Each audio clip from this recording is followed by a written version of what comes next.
जी अस्सलाम वालेकुम एवरीवन। बेटा आपको स्क्रीन आवाज वीडियो सब क्लियर है, राइट? ओके। अच्छा बेटा देखिए, आज जो ये मैंने सेशन रखा है, इस सेशन का हरगिज मतलब अभी आपको कोई चीज पढ़ाना नहीं है। इस सेशन का अभी जो इस वक्त करंटली मेरा मकसद है, वो इस वक्त मेरा मकसद ये है, इस वक्त मेरा मकसद ये है कि आप लोगों से थोड़ा सा एग्जाम फीडबैक डिस्कस करना, थोड़ा सा रोड मैप बताना कि उन स्टूडेंट्स के लिए स्पेशली जिनका एग्जाम फ्लंक हो गया था अभी ये रिसेंट अटेम्प्ट के अंदर, जून अटेम्प्ट में। और आप लोग जो है वो सितंबर के लिए तैयारी कर रहे होंगे। अच्छा, सबसे पहले देखें, मैंने इसीलिए जो चैट बॉक्स है वो विद मी ओनली रखी हुई है, ताकि कोई एक दूसरे के नंबर्स वगैरह नहीं देखे। तो आप लोग जरा मुझे काइंडली चैट बॉक्स पे मुझे जरा लिख के बता देंगे आप लोग के कितने मार्क्स थे, जो जो बच्चे फेल हुए हैं।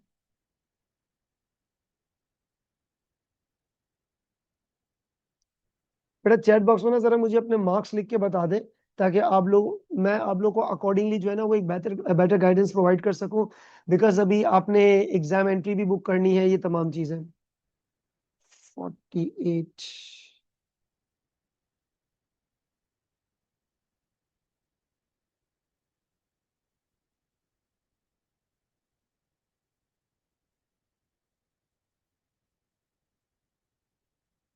अच्छा, आप देखें, I am receiving some mixture marks ना।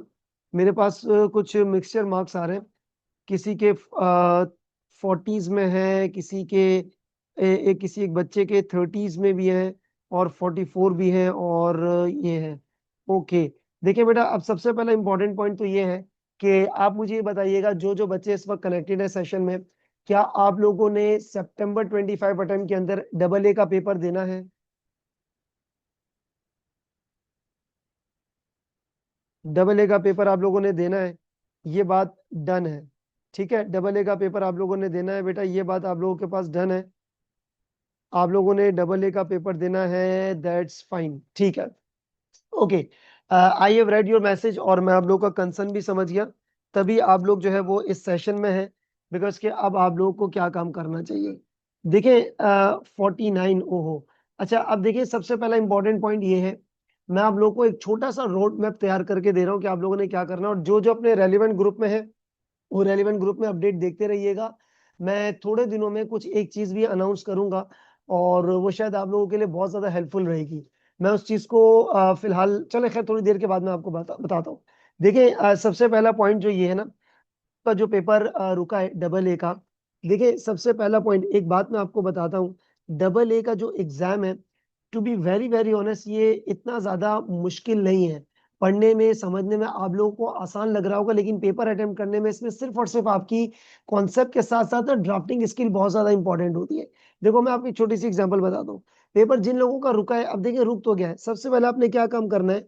सबसे पहला जो है ना वो आपके पास, देखो मैं आपको रीसेट स्ट्रेटेजी जो है वो थोड़ी सी गाइड करके दे रहा हूँ।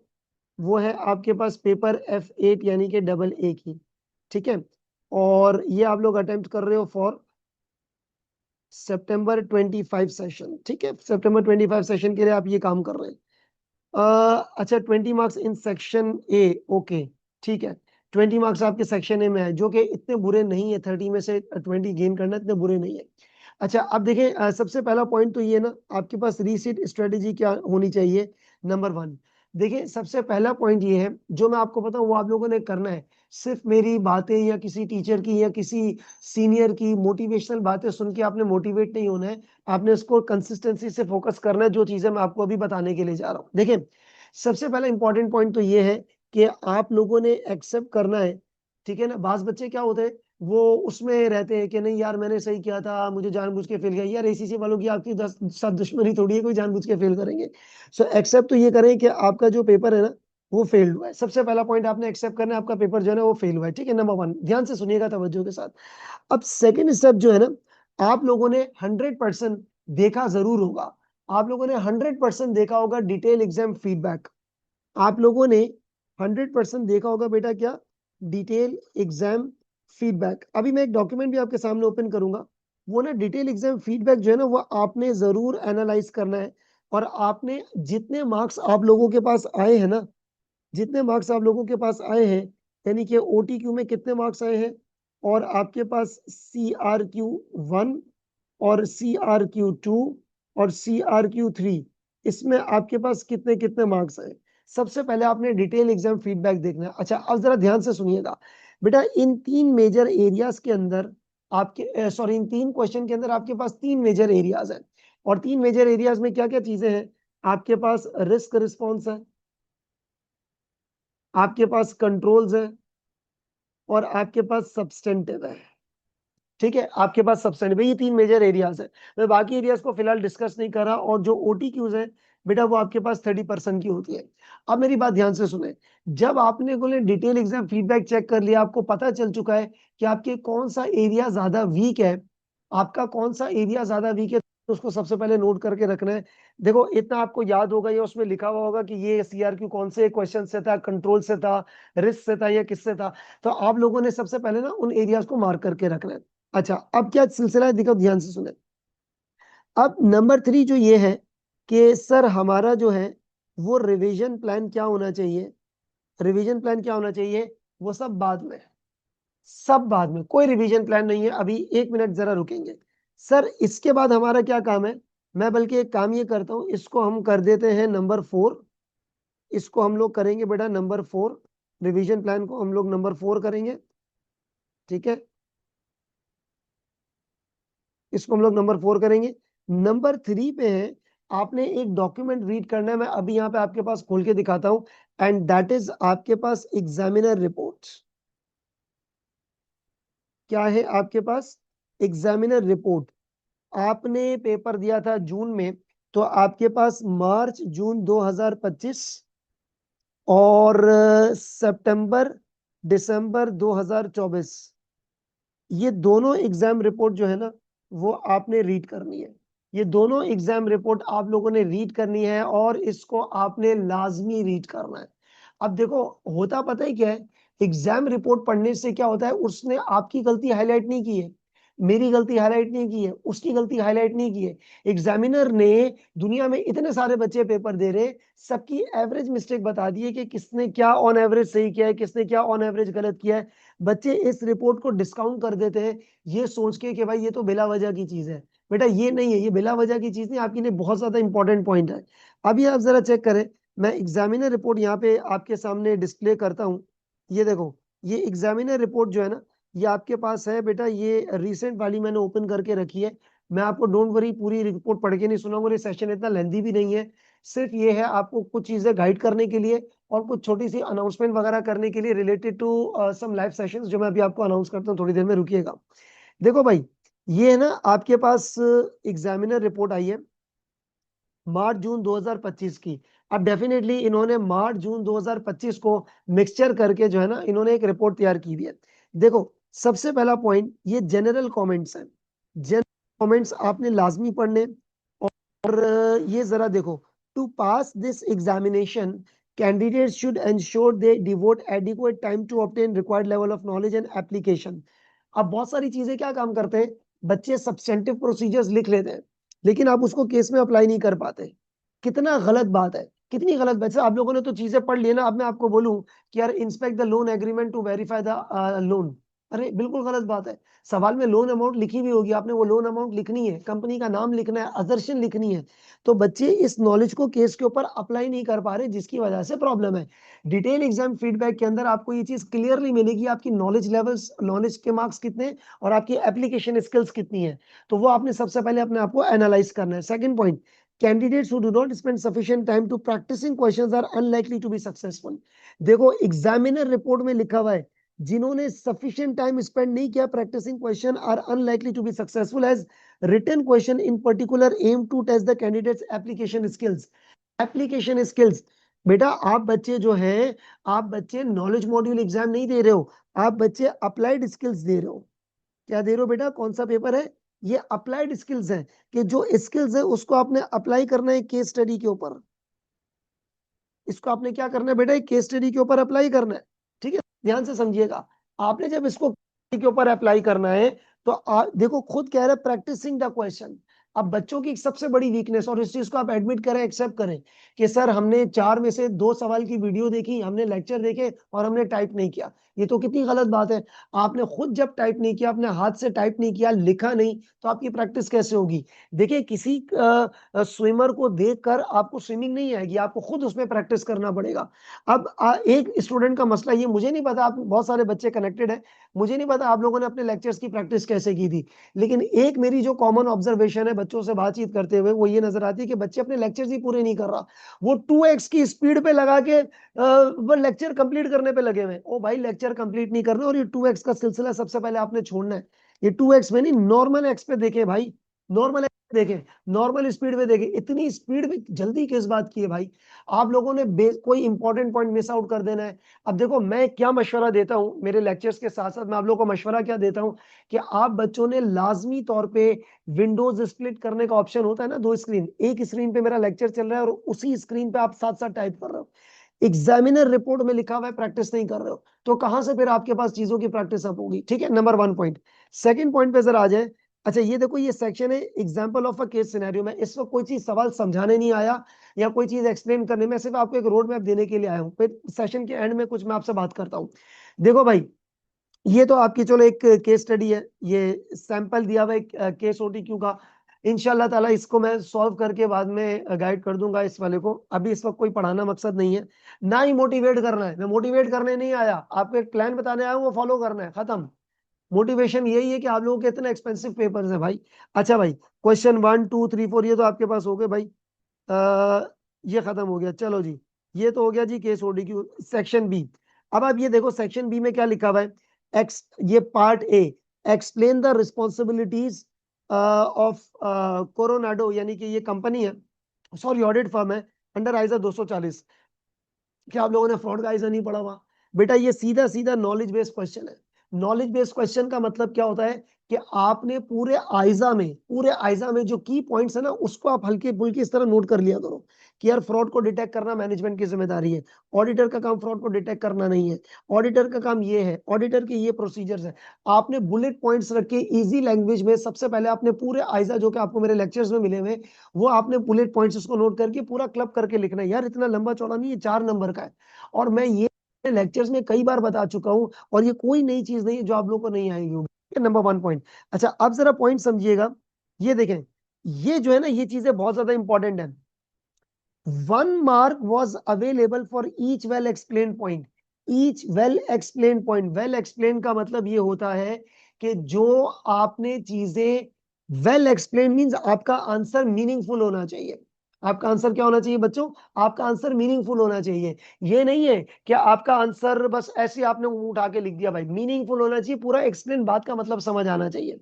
अच्छा, सेकंड पॉइंट, इसने क्या लिखा हुआ है? For example, simply stating the auditor has to obtain reasonable assurance are free from आधा नंबर। टू गेन आधा नंबर the answer need to be aid whether cause by error or fraud. कि ऑडिटर का काम, देखो, पूरी स्टेटमेंट लिखने के पूरे नंबर मिलते हैं। आई बात समझ में? तो अब यहां पर क्या मसला है, ये देखो, ये तो खैर आपने बाद में पढ़ ही लेना है। ये चीज जरा देखिएगा। सम, इस वक्त मैं एग्जामिनर रिपोर्ट की एक चीज आपको बताने जा रहा हूं कि एग्जामिनर ने क्या चीज हाईलाइट की है। Some candidates incorrectly focus their answers on management responsibilities despite the requirement only relating to the responsibility of auditors. ये देखो, related to financial statements, ठीक है। some candidates incorrectly focus their answers on management। आगे लिखा, in addition some candidates listed procedures the auditor should adopt when meeting their fraud और जो भी चीज है, such as whether this was in the, these are not the responsibility under आइजा 240। आइजा 240 की भाई ये रिस्पॉन्सिबिलिटी ही नहीं है। Candidates must take the time to carefully read and identify key words in the requirement to ensure the correct answer is relevant। इसका मतलब page भर के आ गए और इररेलेवेंट बात लिख दी। भाई, ये आपके पास बहुत ज्यादा इंपॉर्टेंट पॉइंट है, और मैंने लेक्चर्स में इसके साथ साथ नॉलेज बेस लिखने का तरीका भी बताया हुआ है। अब आप देखो, excuse me, audit risk, audit response, don't worry, कोई चीज पढ़ा नहीं रहा, ड्राफ्टिंग स्टाइल कोई नहीं सिखा रहा, सिर्फ एक चीज आपको बता रहा हूं आपने क्या काम करना है। ऑडिट रिस्क और ऑडिट रिस्पॉन्स आपके पास आया है, और मार्किंग स्कीम मैंने आपको कई बार लेक्चर्स में बताई हुई है, ठीक है। और यहां पर जरा ये देखें, ये, हाँ,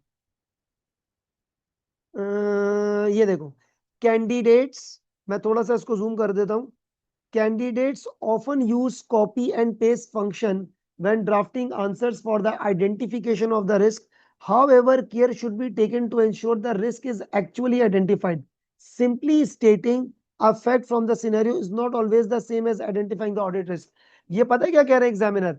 एग्जामिनर ने बोला है देखो आप कॉपी पेस्ट तो कर सकते हो ना मैटर, ये तो आप कर सकते हो, मैंने आप लोगों को लेक्चर्स में बताया, लेकिन मैं ये प्रेफर करता हूं कि आप खुद ड्राफ्ट करें। एग्जामिनर की यहाँ पे कंप्लेन ये आई है कि कुछ बच्चे सिर्फ कॉपी पेस्ट कर देते हैं और बोल देते हैं कि ये रिस्क है। अरे नहीं, ऑडिट रिस्क लिखने का जो ड्राफ्ट स्टाइल मैंने आपको बताया आपने उसी को फॉलो करना है, ये चीज थोड़ी आपने लिखनी है। ठीक है, अब ये देखो, चीख चीख के मैं आपको बोल रहा होता हूँ अपने लेक्चर्स में, फाइनेंशियल अकाउंटिंग की नॉलेज बहुत ज्यादा इंपॉर्टेंट है, is also important in the audit risk. अब ये देखो अकाउंटिंग इश्यूज, खैर मैं इस सवाल के ऊपर नहीं जा रहा, अकाउंटिंग इश्यूज जब तक आपको समझ नहीं आ रहा आप किस तरीके से उसको वो ड्राफ्ट करोगे, जब तक आपने अकाउंटिंग इश्यूज नहीं लिखे हुए, अकाउंटिंग इश्यूज आपने आइडेंटिफाई नहीं किया, आप किस तरीके से उसको ड्राफ्ट करोगे। तो अकाउंटिंग इश्यूज को आइडेंटिफाई करना बहुत ज्यादा इंपॉर्टेंट पॉइंट आ जाता है आपके पास when it comes to the ये आइडेंटिफाइंग द ऑडिट रिस्क, सही है ना। तो ये बहुत ज्यादा इंपॉर्टेंट चीज आ जाती है। खैर मैं यहां पर अब ये चीज नहीं लिख रहा। और ये देखो, to do this candidate need to state specific area impact on the assertion, for example valuation या कुछ भी है, और reference to over under or miss, और a reference to the incorrect, misstated will only be awarded if it is clear the balance could be either over or understated. बेटा एक लफ्ज क्या है, मैंने आप लोग को लेक्चर्स में क्या बताया, मैं अभी बता देता हूँ, मिस स्टेटेड का लफ्ज लिखो ही नहीं। अगर आपको कंफर्म है ओवर स्टेटेड तो ओवर स्टेटेड लिखो, कंफर्म है अंडर स्टेटेड तो अंडर, अगर कंफर्म नहीं है ओवर अंडर तो ओवर अंडर कुछ भी लिख दो, मिस स्टेटेड मत लिखो, on a very simple thing. अब ये देखो, ये तो चीज आ जाती है। In addition some risk explanation were inappropriate. अच्छा अब ये जरा एग्जामिनर की कंप्लेंट देखिएगा। For example for the risk relating to the reliance on internal audit, few candidates correctly explained that there was a detection risk if the work undertaken by the internal audit। यार it does make sense, आप auditor हो external auditor, आपने internal auditor के काम पे rely कर लिए, तो खुद तो तूने काम नहीं किया ना भाई, जब तूने खुद काम नहीं किया तो डिटेक्शन रिस्क है, तुम्हारी पकड़ में तो मिस्टेक नहीं आएंगी। इसने क्या बोला है कि कुछ कैंडिडेट्स ने ये चीज करेक्टली आइडेंटिफाई की है। ठीक है, also for the risk upgrading to the deport facility. बेटा देखो एक तो आपके पास ये हो गया, और खैर मैं अब आगे इस वक्त नहीं जा रहा, मजीद चीजें आप लोगों को सिर्फ एक मुझे एक सैंपल के तौर पे चीज बतानी थी कि ये क्या चीज है। देखो अब मेरी बात ध्यान से समझिएगा, आप लोगों ने आप लोगों ने बेटा ये दो एग्जामिनर रिपोर्ट, ये 2024 की और 2025 की आपने रीड करनी है, और मैं यहाँ पर एक छोटा सा पॉइंट लिख रहा हूँ बेटा, स्पेंड सफिशिएंट टाइम। ठीक है, spend sufficient time to read this. आपने सिर्फ रीड नहीं करना, इसको थॉरोली रीड करना है। असल में मसला पता है क्या है, टू बी वेरी ऑनेस्ट, सब इस चीज को एक्सेप्ट करना, लेक्चर्स 2x पे देख देख के इतनी आदत हो गई कि 2x पे पढ़ना शुरू कर देते हैं। अरे लपेटना नहीं है भाई, आपको चीज लपेटनी नहीं, आपको चीज समझनी है। तो आपने सफिशिएंट टाइम भाई लगाना है, 40 मिनट्स आपने लगाने आजकल में, और एग्जामिनर रिपोर्ट को गौर से पढ़ना है। एग्जामिनर पेपर्स कंडक्ट होने के बाद, चेक होने के बाद ये रिपोर्ट इसीलिए इशू करते हैं कि ऑन एवरेज दुनिया में बच्चों ने क्या मिस्टेक की थी, और आपने खास तौर पे उस पिच लाइन को जरूर पढ़ना है कि सम कैंडिडेट्स ने इनकरेक्ट लिखा था, आखिर एग्जामिनर की रिक्वायरमेंट है क्या, ये आपने लाजमी पढ़ना है। ठीक है, एग्जामिनर रिपोर्ट हुई है। अब इसके बाद अब इसके बाद आप कहां पर आएंगे, अब इसके बाद आपने अपना करना है रिवीजन प्लान। क्या करना है भाई, आपने अपना एक रिवीजन प्लान करना है। अच्छा अब आप इसका रिवीजन प्लान कैसे करेंगे जी। ठीक है, अब आपने इसका रिवीजन प्लान कैसे करना है, देखो मेरी बात ध्यान से सुनना, जो तरीकेकार बोलूं आपने उसी को फॉलो करना है। अब ये मुझे नहीं पता कि आप हफ्ते को पढ़ोगे, सैटरडे को पढ़ोगे, संडे को पढ़ोगे, मंडे को, ये आपका मैटर है। आपने क्या काम करना है, मैं आपको सिर्फ उसके हवाले से गाइड करने के लिए हूं कि आपने क्या काम करना है। देखिए जरा, अब आपका जो रिवीजन प्लान होना चाहिए ना मेरी नजर में, जो अब आपका रिवीजन प्लान होना चाहिए वो क्या होना चाहिए। देखें, आपका जो बेटा अब रिवीजन प्लान होगा ना, रिवीजन प्लान में आपने क्या काम करना। Now let's say for example अब सर हम कौन से टॉपिक से शुरुआत करें, आ गया ना एक मसला, सर हम कौन से टॉपिक से शुरुआत करें, मसला सर ये है। अब सर आपका टॉपिक क्या होना चाहिए, देखें बच्चों आपका टॉपिक मैं आपको बताता हूँ कि क्या होना चाहिए। पहले तो मैं आप लोगों को यही मशवरा दूंगा कि जिस सीक्वेंस में आप लोगों ने अपने या मेरे लेक्चर्स में पढ़ा था, आपने उसी सीक्वेंस को फॉलो करना है। क्या फॉलो करना है इसके ऊपर जरा मैं आपको बताऊं। देखिए, आपने सबसे पहले कंट्रोल्स के एरिया को फोकस करना है। किसको फोकस करना है? कंट्रोल्स के एरियाज को। अब आप ये आज से शुरू करोगे कल से, मुझे नहीं पता। आपने 3 दिन देने हैं कंट्रोल के एरियाज को। 3 दिन बहुत है। अब इन तीन तीन दिनों में आपने क्या काम करना है?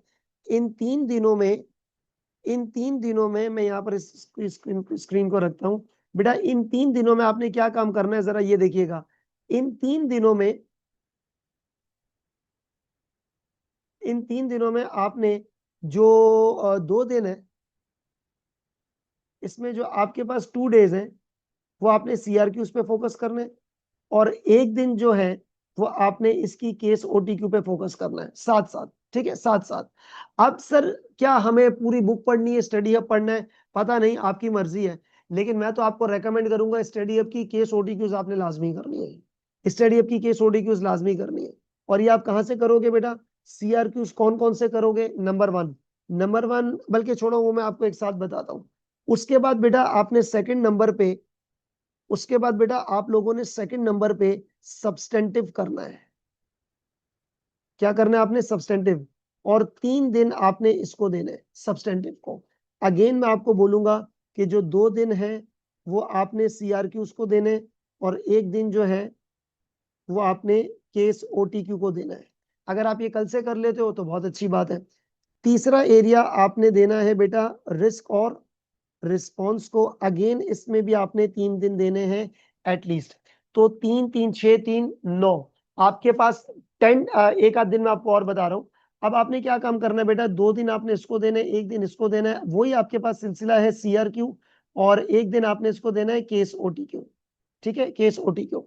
अब आज अगर आप स्टार्ट करते हैं, और इस 3 दिन को अगर आप 2 दिन पे ले जाएं, ज्यादा पढ़े 2 दिन पे ले जाएं, तो अगर मैं इसको दो दो दिन भी काउंट करूं, 2 4 6, तो यार इस महीने के एंड में, जुलाई के एंड में आप आराम से काम कर लोगे ये।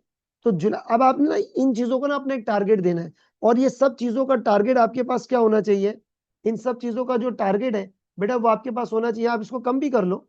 आप इसको अगर कम कर लो, 3 दिन हो गए और लेस, इससे ज्यादा नहीं, या कुछ भी है। यानी कि ये जुलाई एंड तक आपने ये काम कंप्लीट करना है। जुलाई एंड तक आपने ये काम कंप्लीट करना है। अगर आप समझते हैं कि यार ये मैं 3 दिन में कर लूंगा, 3 3 6 3 9, तो अच्छी बात है। नहीं तो मैक्सिमम मैक्सिमम जुलाई एंड और 3 अगस्त तक, इससे ज्यादा नहीं। इससे ज्यादा ये आपने करना है बेटा रिवाइज। ठीक है। अच्छा, अब यहां पर आप लोगों ने और क्या काम करना है? अब एक सवाल बच्चे का ये आया कि सर 2 दिन में मिनिमम कितने सीआरक्यूज होने चाहिए। बिल्कुल, इसका आंसर करते हैं। बेटा देखो, ये मैंने आपको 3 अगस्त तक का टाइम दे दिया, या जुलाई एंड या 3 अगस्त, इससे ज्यादा नहीं। नंबर 1 पॉइंट आपके पास ये हो गया। नंबर सेकंड पॉइंट पे आता हूं कि सर अब एक दिन में कितने सीआरक्यू होने चाहिए। बेटा क्वांटिटी नहीं, क्वालिटी पर जाना है। हर किस्म के रिक्वायरमेंट को आपने फॉलो करना है। चाहे वो असर्शन स्पेसिफिक क्वेश्चन है, direct control, test of control है, या दोनों चीजें हैं, या डेफिशिएंसीज और रिकमेंडेशंस हैं, जो भी हर किस्म के सवाल, हर किस्म के फ्लेवर को आपने देखना है। अब सर यहाँ आपने करना क्या है? देखो, हाउ टू मैं आपको सिंपल एक पॉइंट बता रहा हूँ बेटा। व्हाट से हाउ टू स्टडी। ठीक है, क्या करना है? आप लोगों के पास कुछ बच्चे होंगे जो भी रिसीट टीचर्स ले रहे होंगे, बच्चे होंगे जो खुद से पढ़ रहे होंगे। इसका मुझे कोई इल्म नहीं है, आइडिया नहीं है। आपने करना क्या है बेटा? आपने सबसे पहला पॉइंट तो करना ही है कि आपने अपने नोट्स को रिवाइज करना है। इसको रिवाइज करना है, नोट्स को। और सेकंड नंबर पे जो भी लेक्चर्स के सीआरक्यूज है, जो भी लेक्चर्स के सीआरक्यूज है, वो आपने करना है लाजमी।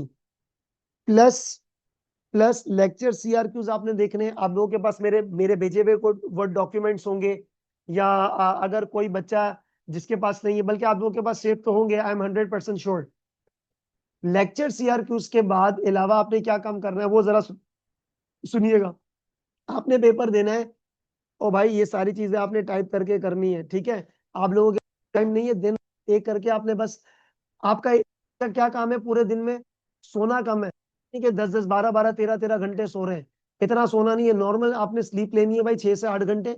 और उसके बाद खाना, नमाज, वॉशरूम वगैरह, इसके अलावा आपके पास पढ़ाई एफएड, इसके अलावा और कोई काम नहीं होगा।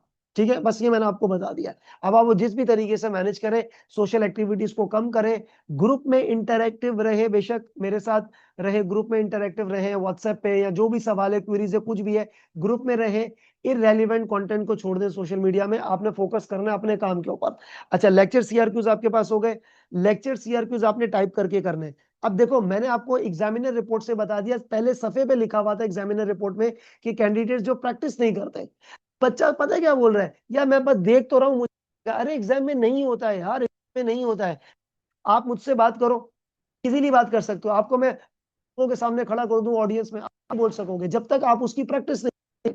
तो यार सिर्फ देखने से नहीं होता, टाइपिंग प्रैक्टिस बहुत इंपॉर्टेंट चीज है, बच्चे कर रहे हैं, मुझे पता है बहुत सारी चीजें, बहुत गलत बात है, अपना नुकसान है। प्लस आप लोगों ने जो ईआरक्यूज है ना, पेपर कब दे रहे हो, पेपर दे रहे हो September 25 के अंदर।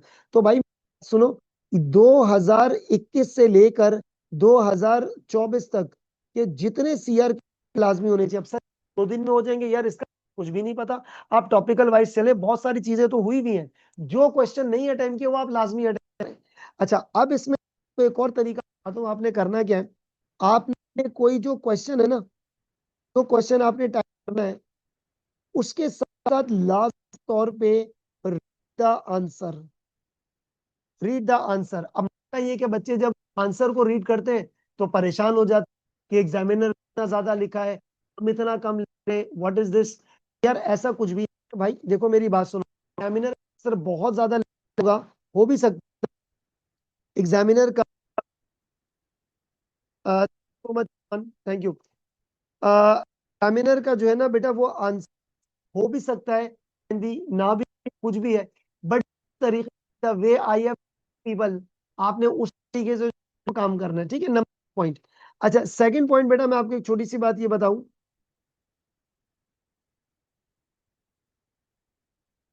सेकंड पॉइंट बेटा, मैं आपको एक छोटी सी बात ये बताता चलूं कि अब आपने करना क्या, ऑफिशियल आंसर आपने लाजमी रीड करना है, लेकिन इसका मतलब ये नहीं कि आप बिल्कुल वैसा लिखें। The way I have given you the guidance of drafting, आपने उसी तरीके से उसको फॉलो करना है। ठीक है, ये बात मैंने आपको एक चीज बताई है। अच्छा, अब आप आ जाते हैं 3 3 6 3 9, इसके बाद बेटा ये जब आप अपना सारा काम कर लोगे ना, ये ये 9 डेज का जो मैंने आपको सिलसिला बताया, उसके बाद फिर आपने क्या काम करना है, उसके बाद आप जाओगे अदर एरियाज पे, जो आके आपके पास एथिक्स है, कॉर्पोरेट गवर्नेंस है, इंटरनल ऑडिट है, ऑडिट रिपोर्ट है, ये सारी चीजें। एक चीज मैं आपको बताऊं, जो बेटा केस ओटीक्यू है ना, केस ओटीक्यू, थोड़ी मेहनत कर लो यार, सचमुच में आप लोग कर सकोगे। केस ओटीक्यू आपने ऑल 3 सोर्सेस से करना है। कहां से करने बेटा, ऑल 3 सोर्सेस से आपने करना है। ऑल 3 सोर्सेस कौन कौन सी हैं, आपके पास कैपलान किट, आपके पास बीपीपी किट, और आपके पास ACCA study hub. ACCA study hub बेटा लाजमी है। बच्चे एसीसीए स्टडी हब को जो है ना वो इग्नोर कर देते हैं, ये बहुत गलत बात है। आप लोगों ने एसीसीए स्टडी हब जो है ना, वो आपने लाजमी करना है।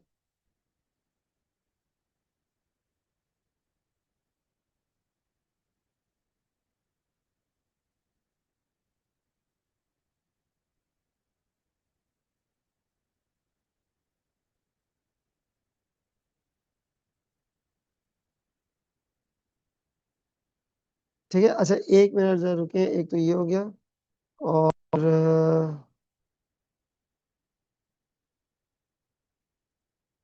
एक मिनट,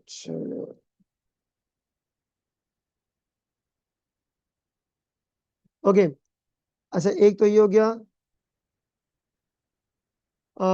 एक बच्चा कह रहा है, आप सर आपको मॉक कैसे भेजें चेक करने के लिए। बेटा आप लोग डेफिनेटली ग्रुप में होंगे ना, ग्रुप में हो बेटा आप, जिसने मॉक का सवाल किया है, फैजान, ग्रुप में है बेटा, कुछ गाइडेंस मैं आपको वहां से दे देता हूँ।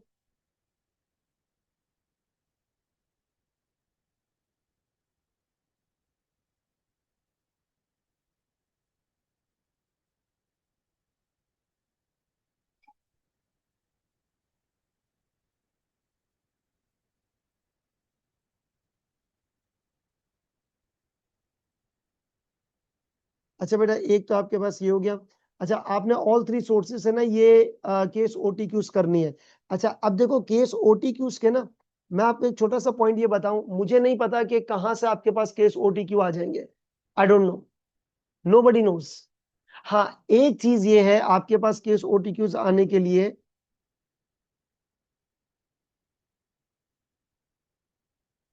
बेटा वो गाइडेंस तो मैं भेजता रहता हूँ ना, गाइडेंस वगैरह मैं भेजता रहता हूँ।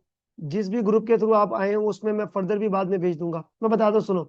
अच्छा, केस ओटीक्यूज के लिए ना एक टॉपिक आपके पास बहुत ज्यादा इंपॉर्टेंट है, दैट इज एथिक्स। एथिक्स पता है ना आप लोगों को? अच्छा, आप लोगों ने जिन्होंने अभी एग्जाम दिया था, आप मुझे जरा बताएंगे चैट बॉक्स पे, प्लीज जरा मुझे बताइएगा, आप लोगों को एथिक्स से केस ओटीक्यूज आई थी?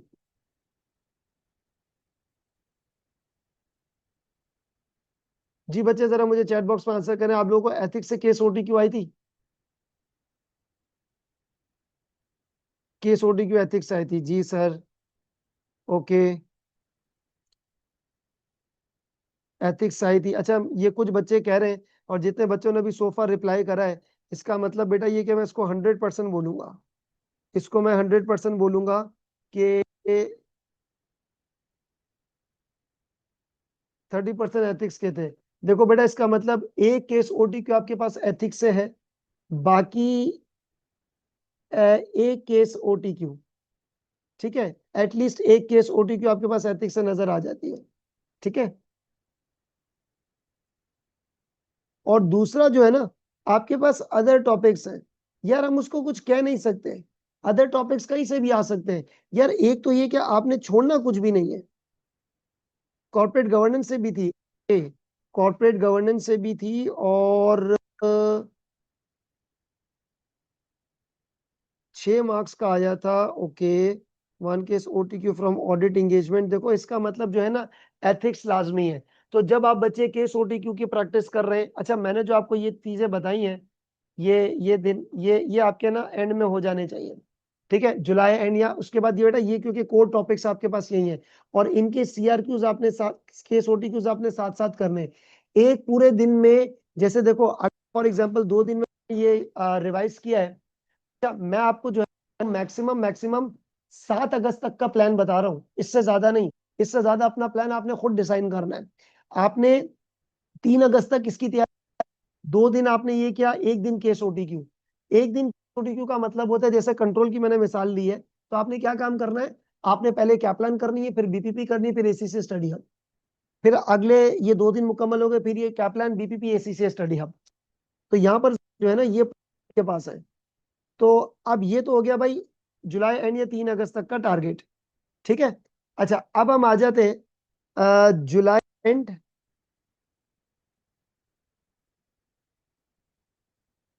फिर अगस्त।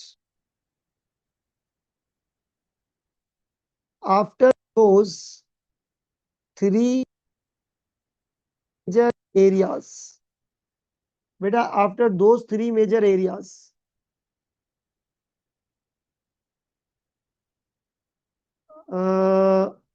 10 OTQs from captain just today meaning the whole audit framework section है। Okay, that's good. आप मेरी बात सुनो, after those 3 major area, 3 major areas है ना, रिस्क, कंट्रोल्स और सब्सटेंटिव, उसके बाद अब आपको क्या करना है, 3 के बाद आपको क्या करना है? अब आप प्रैक्टिस करोगे सबसे पहले ऑडिट रिपोर्ट की। ऑडिट रिपोर्ट की, आप लोगों ने मेरे लेक्चर्स देखे या कुछ भी है?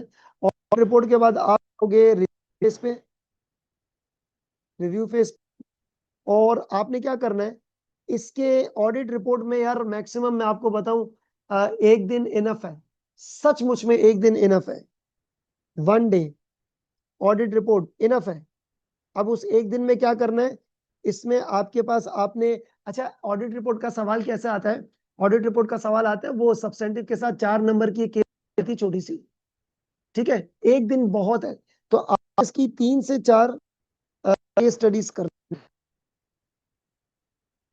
3 से 4 आपने इसकी केस कर, ठीक है। और ये एक मिलेंगी, इसलिए आपके पास बहुत छोटी छोटी स्टडीज होती हैं यार। ठीक है, एक दिन आपने इसको दे दिया, उसके बाद आपके पास आ जाएगा भाई रिव्यू फेज। रिव्यू फेज में क्या क्या चीज है? रिव्यू आपके पास गोइंग करना है, रिव्यू फेज में आपके पास सब्सिक्वेंट इवेंट है, रिव्यू फेज के पास एक्सेट्रा पूरा जितना भी है।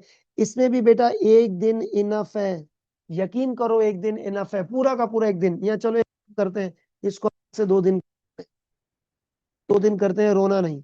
और इस साथ साथ फिर आप इन पूरे 1 से 2 दिन, चलो 2 दिन कर लेते हैं, 1 दिन इसका हो गया, 2 दिन इसके हो गए, कितने हो गए, 3 दिन हो गए। अब इन 3 दिनों में आपने 3 से 4 केस स्टडीज प्लस इनकी केस ओटीक्यूज करनी है। क्या करनी है, case OTQs. On a safe side आप एक दिन बेशक और बढ़ा लो। तो 3 अगस्त के बाद क्या हो गया, 4, 5, 6, 6 नहीं, ये वाला काम जो है ना बेटा, एक्सक्यूज मी, ये वाला काम जो है 6 अगस्त तक का नहीं है। ये वाला काम जो है ना वो आपके पास होना चाहिए टिल 5 अगस्त, क्योंकि ये जुलाई एंड का मैंने टारगेट दिया ना, 5 अगस्त तक का ये टारगेट होना चाहिए। अच्छा, फिर उसके बाद क्या होगा, अब उसके बाद आपने देना है एथिक्स। एथिक्स में बेशक आप 2 दिन दे दें, और ethics plus corporate governance plus internal audit, ये मिलाकर दोनों तो बेटा एक दिन का काम है। और आपने केस ओटीक्यू का क्या करनी है, केस ओटीक्यू। ये आपके क्या बेटा तकरीबन कोई ऑलमोस्ट ऑलमोस्ट 7 अगस्त का काम, ऑलमोस्ट 7 अगस्त तक का काम जो है ना आपको बता दिया है। अब देखो, एक्सक्यूज मी, सुनने में तो आपको बड़ा अच्छा लग रहा है, लेकिन इसको प्रैक्टिकल इंप्लीकेशन पे आपने लाना है, मैंने नहीं लाना। पेपर आप लोगों का, आपको तैयारी करनी है। तो बेटा ये मैंने आपको तकरीबन 7 अगस्त तक का ये काम टारगेट मैंने आपको दिया है। ये आप आज ही अपने पास जो है ना इसको पल्ले बांध ले। अभी इस वक्त मैं सेशन कंडक्ट कर रहा हूँ, आज 23 तारीख है। आज 23 तारीख है, ये तकरीबन ये रात का टाइम हो रहा है। आप आज का दिन भी निकाल दे, 24, 25, 26, 27, 28, 29, 30, 31, 1, 2, 3, 4, 5, 6, 7, 15 दिन का मैंने आपको ये टारगेट दिया। 15 दिन में आप इजीली रिवाइज कर सकते हो, इजीली रिवाइज कर सकते हो ये पैटर्न से जो मैंने आपके चला है। अच्छा, अब सवाल ये उठता है कि सर एक दिन में कितने सीआर क्यों करें, मुझे नहीं पता। 3 करोगे तो बहुत बुरी बात है, कम से कम 5 तो करो। ठीक है, अब आप आराम से सुबह उठे, आइडियली स्पीकिंग सुबह आपको जल्दी उठना चाहिए, फजर में उठे, नमाज पढ़े, इसको पढ़ाई करें, उसके बाद फिर उसके बाद थोड़ा रेस्ट करो, फिर पढ़ाई करो बेटा, कंटिन्यूस बेसिस पर। हाँ, एक चीज मैं आपको बोलूंगा कि अगर आप लेट से 5 सवाल कर रहे हो ना, तो 5 में से 3 तो टाइप करो ना कम से कम। 5 में से 3 आपको टाइप करके रखने पड़ेंगे। और अनटिल एंड अनलेस आप टाइप नहीं करोगे तो कोई फायदा नहीं होगा। आपको चीजें टाइप करना बहुत ज्यादा जरूरी है, ठीक है, that's a very simple point. अच्छा, अब मैं जरा सवालात ले लूं, फिर उसके मैं आंसर आपको दे देता हूँ एक एक करके।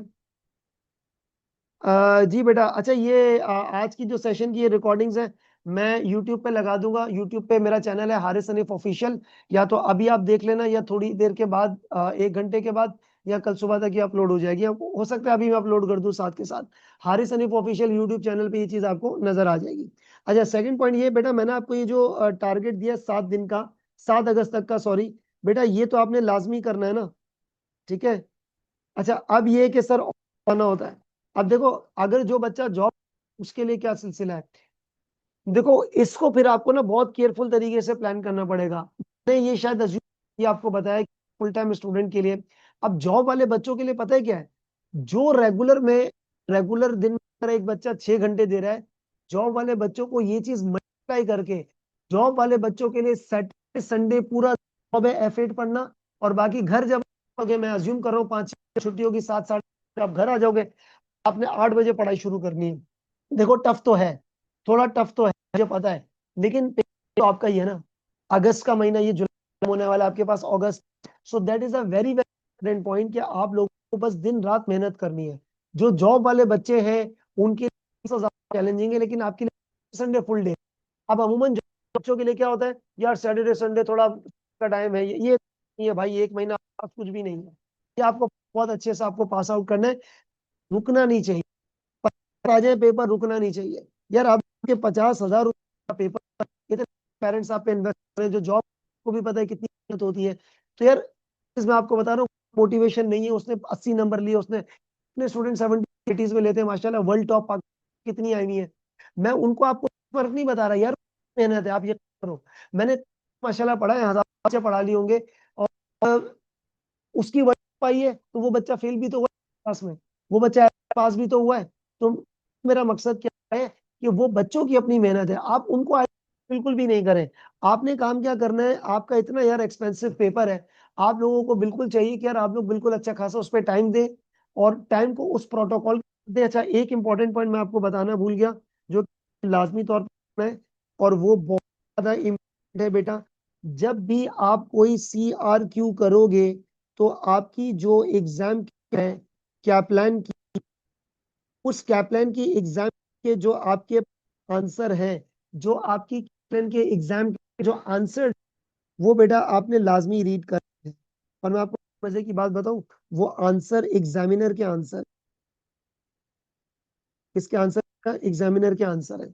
अच्छा, उस आंसर को रीड करने के बाद, ये तो मैं आपको पहले भी बता चुका था, आंसर को रीड करने के बाद चीजें आपके पास पीछे जब आप किट के पीछे आंसर, एग्जामिनर के कमेंट्स लिखे हुए हैं, एग्जामिनर कमेंट्स लिखे हुए हैं।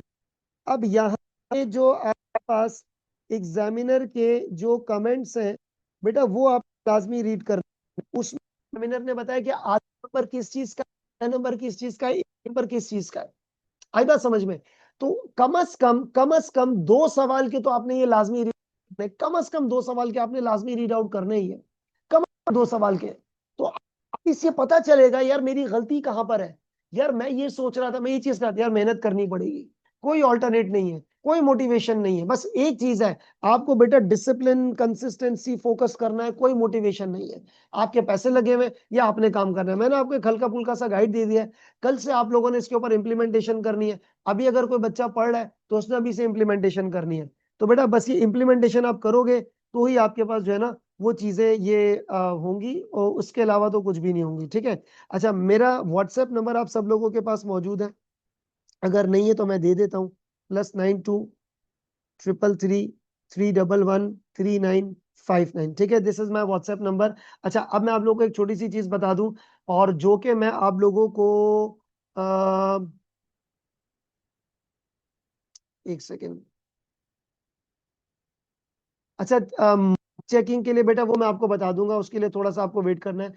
एक चीज बेटा मैं आपको बता दूं, मैं आपको 100% श्योर नहीं कह रहा, प्रोबेबली, प्रोबेबली मतलब ये प्रोबेबल, हाईली प्रोबेबल चांस है, इस वीकेंड से, इस वीकेंड से या नेक्स्ट वीक मंडे से, आई एम नॉट श्योर, मैं लाइव सेशंस स्टार्ट कर रहा हूँ, कोई फीस वगैरह कुछ भी नहीं है, ठीक है। जो मेरे करंट स्टूडेंट्स है वो भी है, आप लोग को आना हो तो आप लोग भी आ सकते हो, बाकी दोस्तों को देना है उसको भी बोल सकते हो, कोई मसले की बात नहीं है। मैं लाइव सेशंस रख रहा हूँ, कोई फीस नहीं है, और उन लाइव सेशंस में मेरी 99.999% कोशिश ये कि ACCA स्टडी हब की केस OTQs करवाऊंगा। क्या करवाऊंगा? ACCA स्टडी हब की केस OTQs, जो कि थोड़ी सी चैलेंजिंग भी हो जाती है बाज बच्चों को, तो ये आप लोगों को अटेंड करनी है। So most welcome, you people can join. और इसकी जो अपडेट है आप मुझसे ले लो बेशक, या फिर मुझे व्हाट्सएप कर देना बाद में कि सर आप ये सेशन कब स्टार्ट करेंगे। तो मैं आपको फिलहाल तो कोई चीज कंफर्म डेट नहीं बता सकता, और हाँ टाइमिंग बता सकता हूँ, टाइमिंग इसकी रात को ही होगी, करीब यही 9:30-10 बजे के करीब ही होगी, ईशा की नमाज के बाद ऑलमोस्ट। तो ये चीजें हैं, ठीक है, ये मैंने आपको बता दी। और लाइव सेशंस होगा बिल्कुल, तो उसकी मे भी पॉसिबल रिकॉर्डिंग यार हो या ना हो, की भी आपको श्योरिटी नहीं होता, ठीक है। और व्हाट्सएप ग्रुप पे, नीचे मेरे पास व्हाट्सएप ग्रुप में है, वो मैं आपको दे दूंगा, आपके पास बिल्कुल आ जाएगा व्हाट्सएप ग्रुप पर, बेटा मैं बिल्कुल आपको व्हाट्सएप ग्रुप पे चीजें शेयर कर दूंगा। अच्छा, ये जो आज की जो सेशन मेरी अच्छा, इट्स वेरी मच सिंपल, मेरा नंबर आप लोग के पास है, आज ये सेशन है ना, एक मिनट बेटा, आज का, अच्छा बेटा अब देखो, अगर अगर किसी की नाइट शिफ्ट की जॉब है तो उसमें तो फिर मैं थोड़ा सा, ये मेरी अपनी लिमिटेशन हो जाएगी ना।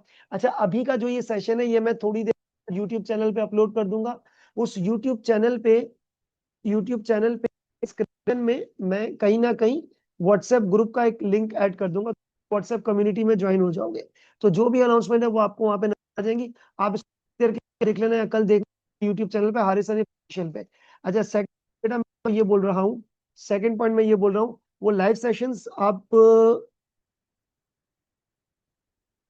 जो होंगे ना, वो आप वहां पे उसको देख लीजिएगा, चले जी, तक बेटा मैं रख, और बाकी फिर अपना ख्याल रखिएगा, और जो प्लान मैंने दिया उसको आपने लाजमी करना है, ठीक है, चले अपना ख्याल रखिएगा, टाटा, अल्लाह हाफिज।